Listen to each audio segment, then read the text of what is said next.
আসসালামু আলাইকুম রহমতুল্লাহি বারাকাতুহ।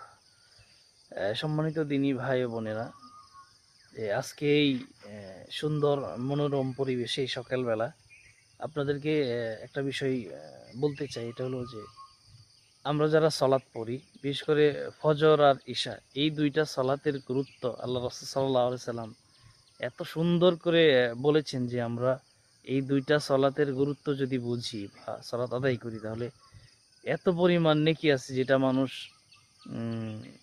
তাহাজ্জুদ পড়ে অনেক সময় পাবে না।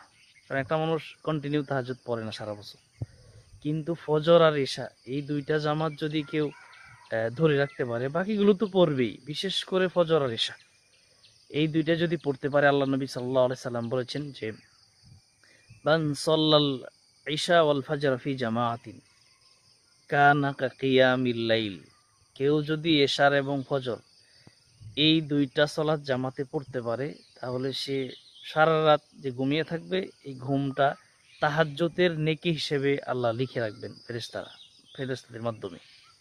এই জন্য ইনশাআল্লাহ সালাত তো পড়বেন, বিশেষ করে ফজর এবং ঈশা এটা জামাতে পড়বেন, কারণ এই দুইটা, বিশেষ করে ফজর নিয়ে মানুষ খুবই অবহেলা করে। এই জন্য এই দুইটা সালাতে গুরুত্ব দিবেন, তাহাজ্জুদের নেকি পেয়ে যাবেন ইনশাআল্লাহ তাআলা।